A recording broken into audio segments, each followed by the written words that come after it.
Hey, we're back, ladies and gaffigans. Ladies and garbanzo beans. Oh, turn that music up.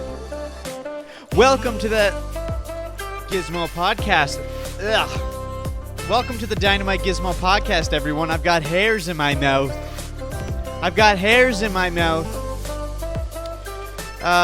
Episode 266. Episode 266, ladies and gentlemen. Here's today's card. It's tradition around here to show you the card, but it's not tradition to show you what's on the card, but you'll find out anyway, because we'll talk about it. UFC Paris is in the books, and what a fucking card that was. Non-stop action from start to finish. Now, I'll be honest. Let me just fix the leg here. Now, I'll be honest. Nothing really went the way that I wanted it to. But overall, still an amazing experience to watch. Loved it. Sam Patterson, this guy now holds the longest active first-round stoppage streak. That's a crazy stat to walk away with. And unfortunately, Hardwick didn't get it done in his debut. Those leg kicks were brutal, painful to watch. Both mentally and physically, that was painful to watch. And I said it before this fight. As much as I love Harry, as much as I've been waiting for this UFC moment, the circumstances were stacked against him. Last minute debut, short notice, going up against a guy who's known for some of the nastiest calf kicks in the division. The odds just were not in his favor. Still, though, you always hope, but this one ended quick. Man, did it hurt. I do believe Harry's going to learn from this and hopefully comes back stronger. I hope to fuck. But on the flip side, Ante Delija, I don't know how you say it, but that you know who I'm talking about, debuted against the number 7 ranked Marcin Tybura, and wow. His training with the Aspinalls really showed that night. He got a round 1 knockout, and now he is number 9 ranked in the heavyweight division off of a debut fight. That's incredible, dude. This guy was full of joy afterwards, and you love to see it. Oh, it was so nice to see. He was just so happy. The heavyweight division desperately needs new blood, and Ante delivered. Then there was Paul Craig. He's officially retired after another tough loss, and honestly, I think it's the right call. His 2025 was bizarre. His fight with Bellato was canceled at the last minute because Bellato had herpes. Then he had a rematch with Bellato, and Craig threw what was deemed an illegal upkick right after Bellato fakes a knockout, and it ends in a no contest. Then this latest loss after 3 back-to-back. At 37 years old, I think he made the right choice. Paul Craig gave us a lot of great moments. I wish him the best moving forward. And of course, the French fighters showed up on home turf. Every single one picked up a win. Main and co-main included. Last year, the Fighting Nerds were undefeated as a collective, and this year, they've had some setbacks. But Jean Silva is still undefeated, and he's back again this weekend. That fight could tell us a lot about the future of not only Jean Silva, but the Fighting Nerds in general. So that was a wrap-up of UFC Paris. Now it's time to move on to UFC Noche, because that's next in line, and that's coming up this weekend. But first, let's talk about the fight prediction sheet, shall we? Take a look at the screen if you're not already. This is a fight prediction sheet. Have a looky-loo. I create these for every single UFC card. Let me just shut something off here. Okay? You can make fight predictions with this sheet that I create. Okay, let's zoom in God, there's so many non-ranked fighters on this card. It's crazy. Let's zoom in. Let's zoom into the beep. Why is there so many non-ranked? There's not a single ranked fighter in the main card other than the co-main and main event. Let's go to Suarez and Lemos. Okay? Let's see how this works. You got a checkbox to vote. You got a checkbox to win. You got a checkbox for a draw if the fight ends in a draw. You check vote for the fighter you want to vote for. You check win for the fighter who won. Pretty easy, right? These boxes are their the rankings in their division. This is the weight class in which they fight. This is their names. This is their Vegas betting odds. This is their fight record. This is the country in which they originate from. This is their country flag. This is a picture of them. And this is their fighter nicknames. Okay, you write your name at the bottom. You tally up your scores at the end out of 14. Boppity boopity. There you go. Have some fun with you and your friends. These sheets are available for free. Link is in the description or in the bio. Takes you to a Google Drive. You can download, print off as many of these sheets as you want, baby. They're free. I don't give a fuck. You can have them. They're for you. Let's move into segment number 1. Okay? We're going to talk about Diego Lopes and Jean Silva because they're fighting this weekend. Diego Lopes was one of my predicted champs at the beginning of this year. He was my curveball pick, and I made that call without even knowing that Ilia Topuria was going to vacate the featherweight title and move up to lightweight. And look what happened. Diego gets matched up against Alexander Volkanovski at UFC 314 for the vacant featherweight strap. He didn't get the win, but he obviously showed up and gave us a great performance. And to this day, UFC 314 is still one of my favorite cards of this year. For so many reasons. I've already gone on enough about it, so I'm not going to go into it again. But you know who else was on that card? Jean Silva. That was his first fight of 2025. And the first of the fighting nerds to step into the Octagon this year. He faced Bryce Mitchell. Or did Ruffy go before him? Did Ruffy go first? Ruffy went first, didn't he? Or did Ruffy go after him? I can't remember. But on UFC 314, Jean Silva faced Bryce Mitchell and submitted him with a ninja choke. Now, here's what made it wild, okay? The UFC 314 press conference came out of nowhere. It was announced the same week as UFC 313, and just days before that, Bryce Mitchell had dropped the very first episode of his podcast, Arc Insanity, where he made some comments about Adolf Hitler that Dana White and pretty much the entire world condemned and disagreed with. And at that point, Bryce was getting absolutely buried by fans and media and even Dana White like crazy. So Dana being Dana, he throws Bryce Mitchell last minute into UFC 314 against Jean Silva. And his reasoning was simple. The beauty of UFC is that if you hate someone, no matter how strong they are, there's always an opportunity for someone else to get in there and beat the shit out of them. And that's what the fans wanted. And at that point, the 4 main fighting nerds in the UFC were still collectively undefeated, and Jean Silva was starting to become a household name.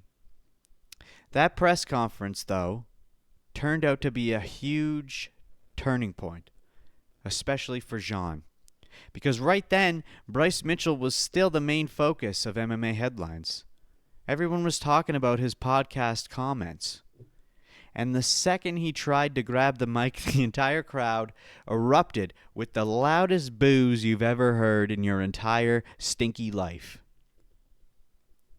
But Bryce stayed stone-faced, didn't stumble once on his answers, and stuck to his word.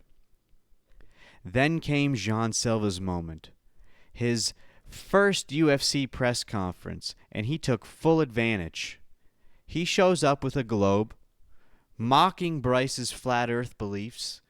He's barking like a dog, pacing back and forth, trying to rattle Bryce, and then Bryce drops one of the coldest, most badass lines we've ever heard in a presser. Talking about putting dogs down and how they're always the last to squeal, some shit like that. Look it up if you haven't seen it. Jean barked right in Bryce's face at the stare down, and Bryce didn't even flinch. It was beautiful chaos, and a reminder of how electric a press conference can be. But that wasn't all, because Diego Lopes was also in the spotlight. While he was gearing up for Volk, Yair Rodriguez was making his... Patricio Pitbull was making his debut against Yair Rodriguez on that same card. And at that presser, Diego and Yair got into a heated argument in Spanish. And Fabiano, who was the translator for the UFC, was trying to translate on the fly, but he couldn't keep up. And later we found out what it was about. Yair accused Diego of his team attacking his friend Marco Beltran. He said, "Didn't you jump Marco with your team? I've been waiting to tell you this to your face. You're going to pay for Marco." And Diego fired back with, "Talk about my team again, and the same thing that happened to him will happen to you. You threatened a girl, and you're going to pay."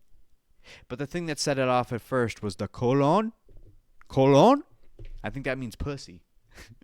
It's just like when Conor McGregor looked out the window of his car and called Jose Aldo a pussy.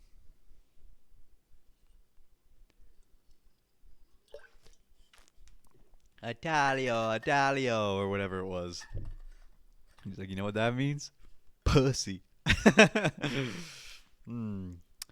Some fans thought he was talking about Alexa Grasso when he said you threatened a girl, since she is a teammate at Lobo Gym, but there's no real evidence it was her. That heated exchange immediately had people speculating maybe Yair and Diego would end up fighting next at UFC Noche.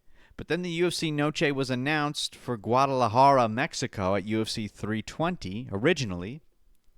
But with the construction delays at the arena, the card got moved to San Antonio, where it's at now, and downgraded to a fight night rather than a main number event.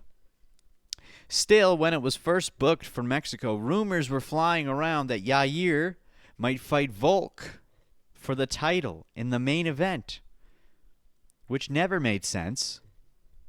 Movsar should have been next. But since it was in Mexico, Yair was the guy that they wanted because of Noche. But when that fell through, speculation turned back to Diego versus Yair. Both Mexican, well, almost. Well, Diego's, he's Brazilian, but he classifies himself as Mexican. Both with a history of hating each other. It would have been the perfect main event for Noche. But that didn't happen either. And at no point did anyone think Diego versus Jean Silva was going to headline Noche UFC. Not at 314, not at any point. Until the actual announcement, no one thought that. And yet here we are. And it is a great matchup, don't get me wrong, but definitely an unexpected one. The Fighting Nerds as a group are really being pushed into... I got the hiccups, someone called the cops. Are really being pushed into stardom. But this year's been rough for the Fighting Nerds. Jean Silva beat Bryce. Carlos Prates lost to Ian Gary. Then beat Jeff Neal. Mauricio Ruffy beat Bobby Green, then lost to Benoit Saint-Denis, and Kyle Baralho lost to Nasruddin Imavov. That's 3 of the 4 taking their first UFC losses this year. Now we've come full circle. Jean started the year for the Fighting Nerds with a win, I think. It might have been Ruffy, I can't remember. I think it might have been Ruffy. Anyway, he won't close the year That'll be Carlos in November, unless something else happens. Maybe another fighting nerd will step up before the end of the year. Who knows? But Carlos is in November fighting Leon Edwards. But Jean has a big chance here. If he beats Diego Lopes, he might be just one more fight away from a title shot. Title shot.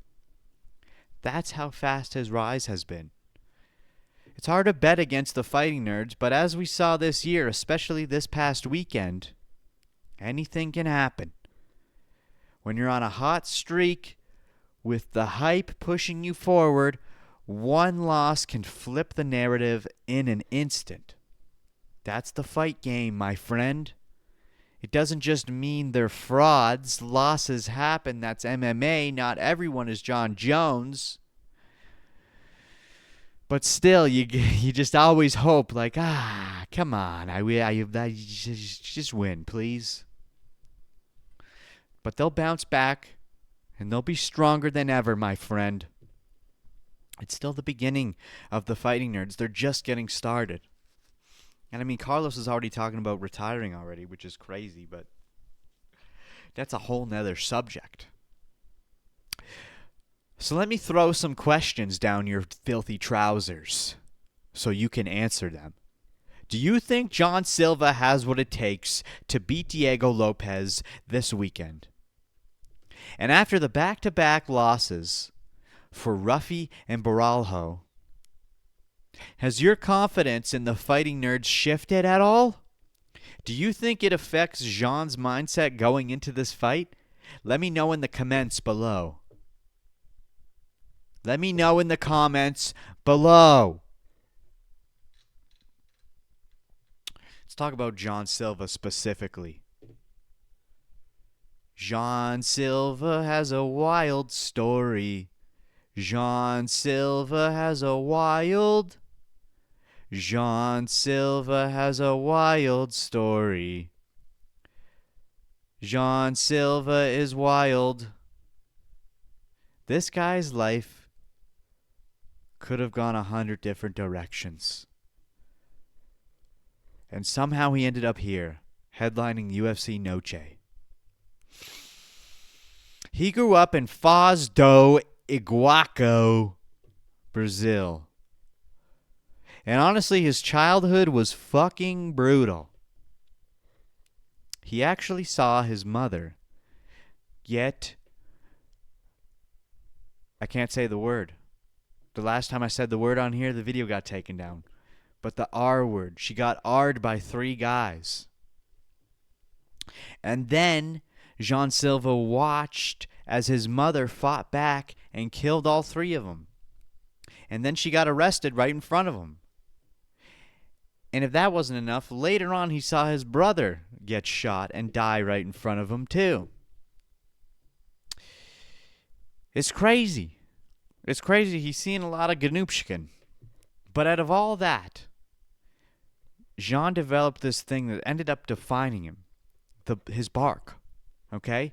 His brother gave him a dog when he was a kid. And for whatever reason, he just started barking like the dog. At school, at home, watching... it didn't matter. He was barking all the time. It was like a nervous tick for him. And of course, he got bullied for it. But instead of letting it ruin him, he owned it. Now the bark is his trademark. It's his way of keeping his brother's memory alive and also just straight up getting in his opponent's heads. We all thought he was crazy, but there's meaning behind the bark. He's not just being a goof, dude. And there was a time where Jean was at an absolute rock bottom. Rightfully so. Like really close to giving up. And that's when Mauricio Ruffy stepped in. Ruffy's the one who pulled him in, gave him a place to be, and eventually that turned into him joining the fighting nerds. And get this. Jean's even talked about this specifically himself very recently leading up to this fight.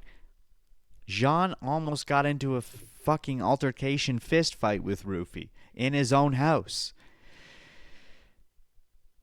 In his living room. There was a lot of anger and pain Jean was carrying at the time, and they nearly threw down. But it didn't happen, and Ruffy turned him around, and it was a turning point for Jean Silva in his life. If it had gone another way, who knows what would have happened. But Ruffy helped him turn it around, and the rest is history, dude. And if it wasn't for Jean's wife as well, she's been a huge factor in his life. She's the one who got him into Muay Thai, gave him some balance, and helped him manage his alter ego that he calls the Lord. That's the side you see when he's walking out, barking in someone's face. That's him flipping the switch and turning into the evil persona that he so lovely portrays. He went pro in 2016, fought his way up, and got his UFC contract on the Contender Series in 2023, and since then, he's been on a tear. First round TKO in his debut, then that knockout over Charles Jourdain, then that war with Drew Dober, and of course the ninja choke against Bryce Mitchell at UFC 314 at the beginning of this year. It was iconic, dude. Now we're here. Quickly, out of nowhere, Jean Silva, undefeated in the UFC, ranked number 10 in the featherweight division, is now headlining UFC Noche against Diego Lopes. And he's the one and only fighting nerd who has yet to take a loss in the UFC. He's basically carrying the flag for the squad right now. So yeah. From all that trauma as a kid, to barking at school, to almost scrapping with Ruffy, to potentially getting to a point where he could have been homeless and maybe even dead, he turned it around. He turned pain into power. And now it's paying off. Does Jean Silva keep the undefeated streak alive against Diego Lopes this weekend? Does his story make you root for him even better? Harder? Stronger? Faster? And if he wins this weekend, is he one fight away from a title shot, or is he next in line for a title shot? Do you think Jean Silva would skip Lerone Murphy or Movzar? I don't know, dude.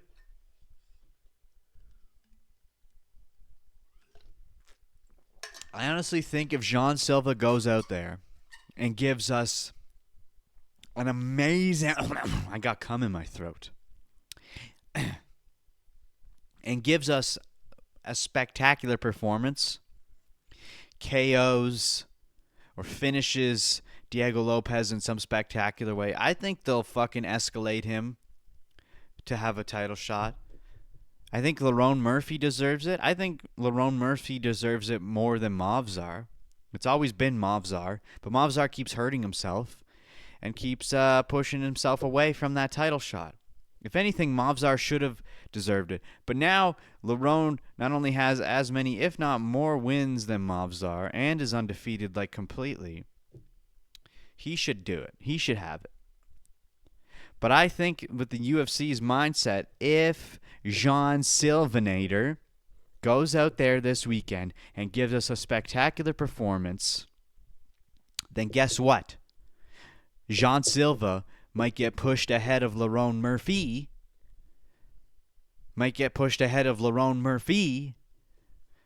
And go get the title. Either way, I think if Jean wins, even if he doesn't win in a spectacular way, I think Lerone should be next. Lerone should fight for the title, and then whoever wins between Lerone and Volkanovski, Jean will be next. Why not? That's the way it should be. There's no reason not to do it that way. Okay? Whoops. But Dana, all he's caring about now is Canelo Crawford. He's like, let's promote Canelo. There was a fucking embedded Canelo Crawford on the UFC page, dude. I don't like seeing that. It makes me want to vomit. I would rather eat my own vomit than watch an embedded vlog series of Canelo versus Crawford. Are you kidding me, dude? This is UFCA. This is the United Fighting Corporation. I don't need boxing shoved down my throat. I don't want any. If I wanted boxing, I'd go watch boxing. I'm here for the United Food Corporation. I'm not here for the United Boxing Cognizant. Are you crazy, dude? Come on, man. All right? I have some clips to show. Would you like to see some clips? Okay? We all know Merab's coming up to fight soon. Ugh. God, that's disgusting, dude. Who the fuck put this in my cup? We all know Merab's fighting soon. And he has very interesting ways in which he chooses to embark on his training regiments for upcoming fighters. We've seen him dive face first into a frozen lake, smashing his head open, blood everywhere. We've seen him dress up in a gorilla suit and masturbate in public parks. I'm just kidding. That one's a lie. But now we're seeing him in the middle of the woods with a bunch of Dagestani-looking motherfuckers with a baseball bat as another gentleman throws rocks at him. Okay? And if we take a look at this video clip that I have here, ooh, my balls. Ow, my balls are pinched. If we take a look at this video clip here, should I put this here? It's in the shot. Merab almost kills one of his mates. Would you like to watch it with me together? Filming. Watch him. This one here. Bing! That could have clunked him right in the head. He doesn't give a fuck, dude. What is this supposed to do? Good job. How is that good job? Take him down. Nice. Elbow. Nice. Double jab. What do you mean double jab? Knee. Choke. Yeah. Choke? Yeah, motherfucker. Yeah, motherfucker. Yeah, mother. See, I can't tell if he's joking or if he's actually serious, and this is part of his regime. Now, we know Merab's a funny guy. He does funny things. He's a funny boy. He makes funny sketches. But is this legit? This is how he trains for Corey Sandmeister? Sorry, Sandhagen? The Sandman? There's a gorilla outside my door right now. Look at it. Look at that gorilla. It's peeking in my window. Do I have a gorilla noise? You little fucking rat. Nope. That's funny. Look at this. 707 days. Amount of time between Diego Lopes' UFC debut and title fight versus Alexander Volkanovski. Okay? Quick title run. Quick run straight to the title Diego's had. And you know who else has?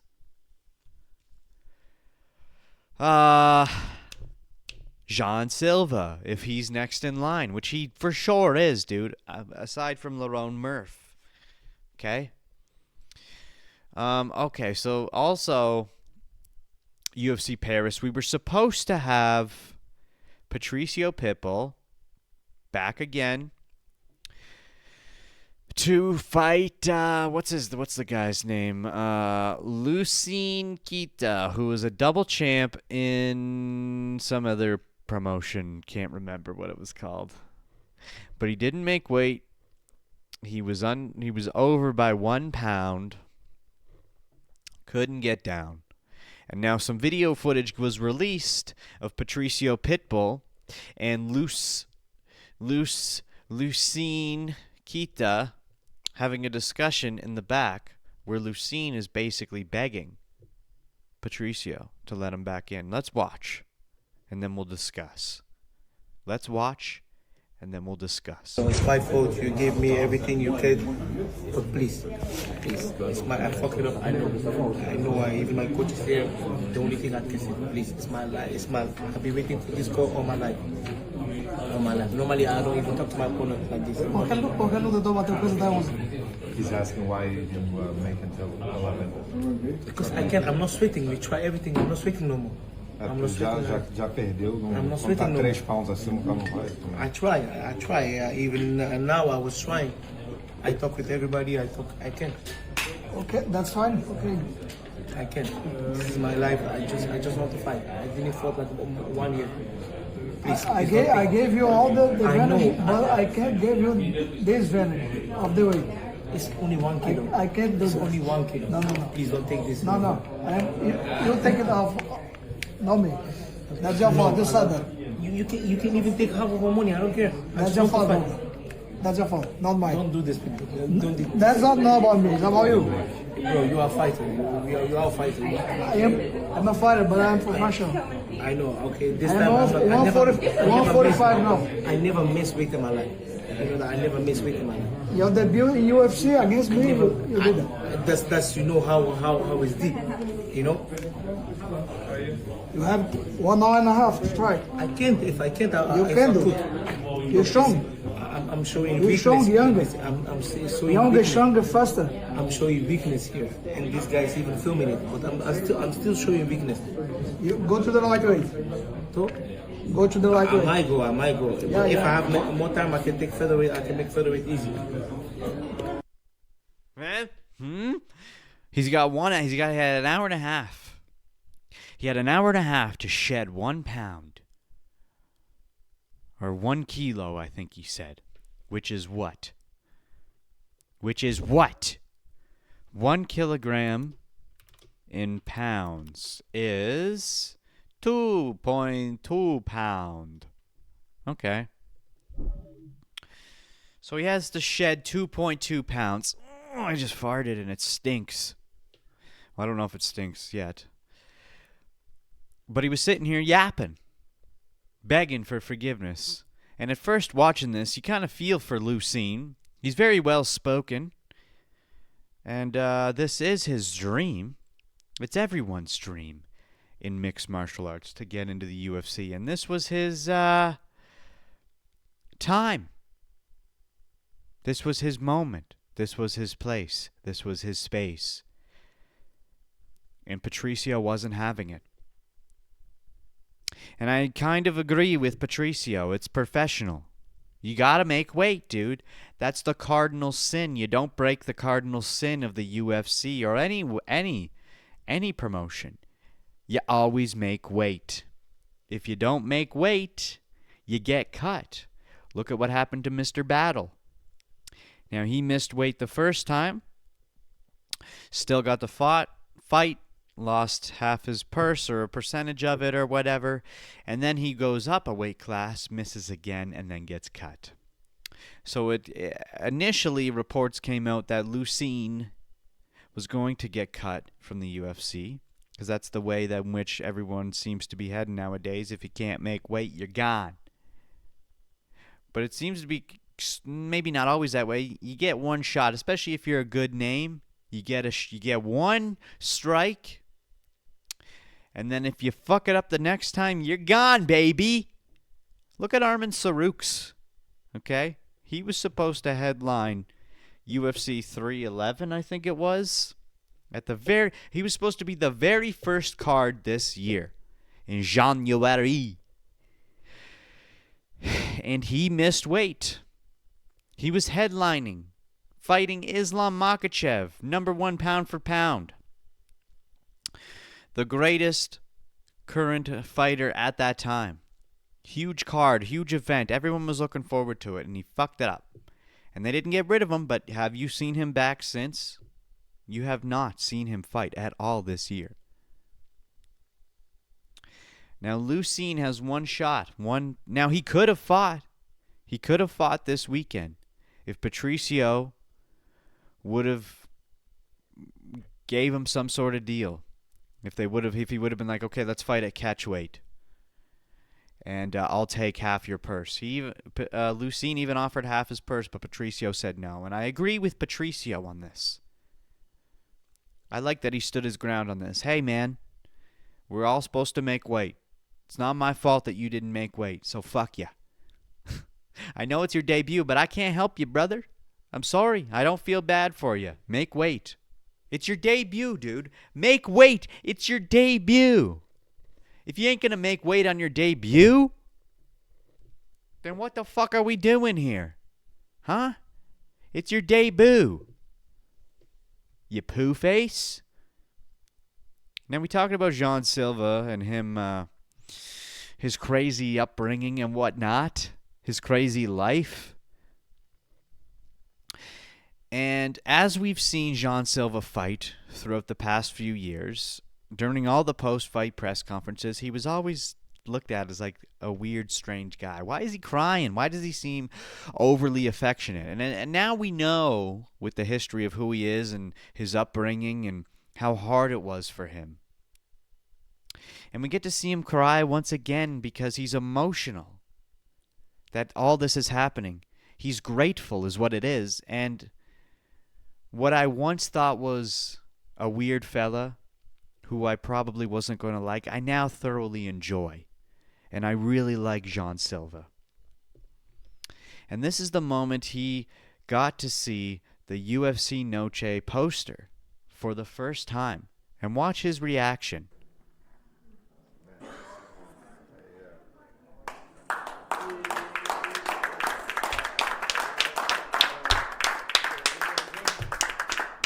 Yeah, baby. You like that? It's nice, isn't it? Congratulations, my friend. You deserve it. Take it in. Soak it in. Don't get tears on the poster, though, please. You're allowed to cry, but don't get tears on the poster.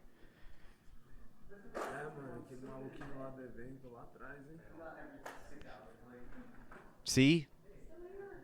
Imagine being him. Having to go through what he had to go through. And then look where he's at now.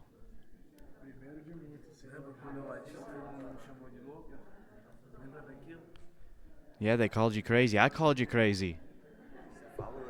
You're just getting started too, my friend. You're just getting started. This isn't not even close to the end. That's you. That is you. It's crazy, man.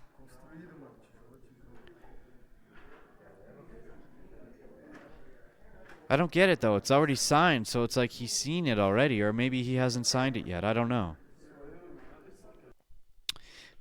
It's nice, okay? People are in the comments being like, this guy's crying all the time, but the guy's life, man. Think about the life he had to go through. We don't need to watch this. We already talked about this. This is the moment that Yair Rodriguez said, Colon? To Diego? Culón. Oh. Dímelo. Culón. Eres culón, ¿sabes por qué es culón? No le pegaron a Diego entre tú y tu equipo. To my face. No le pegaron a Diego no le pegaron a Marco entre tú y tu equipo. Escucha. Le pegaron a Marco entre tú y tu equipo, ¿sí o no? Esperando el momento correcto estaba para decirte esto en tu pinche cara, loco. Oh, we were Tú me la vas a pagar a mí por Marcos, güey. And you guys Y si me pelas la verga, güey. find me. Is that what you want to find me? What's going on? Toca a alguien de mi equipo y confesarás las consecuencias con confesión. Don't talk about my team, man. Don't talk about my team. Don't talk about my team.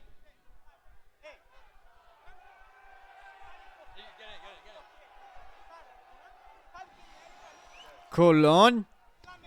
Anyway, we can't hear what's going on. This was a great press conference. This was such a good press conference, such a good build-up. Everything was great. I really, really enjoyed the build-up to that fight. Man, fantastic. I have one more clip to show. This is back in the day when Diego Lopes was a young lad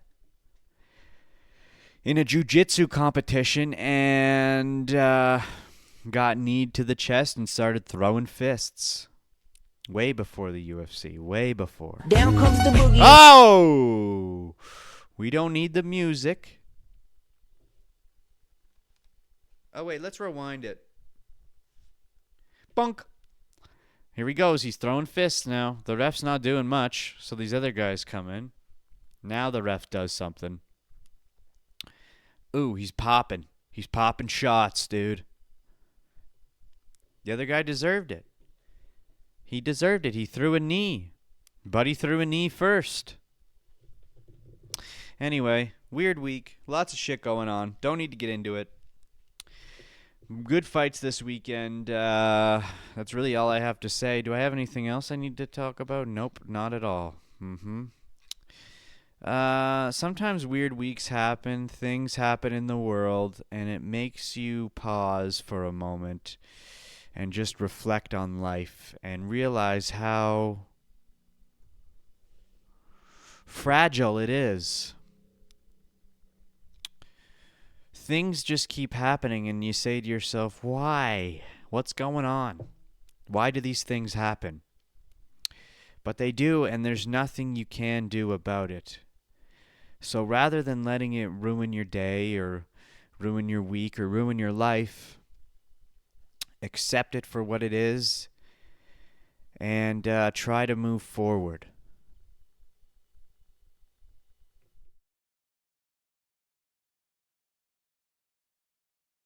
Whoopsies. I didn't mean to do it that quick. I always press the wrong button. But, yeah, that's it for this episode of the Dynamite Gizmo podcast. I hope you enjoyed it, and I'll see you in the next one.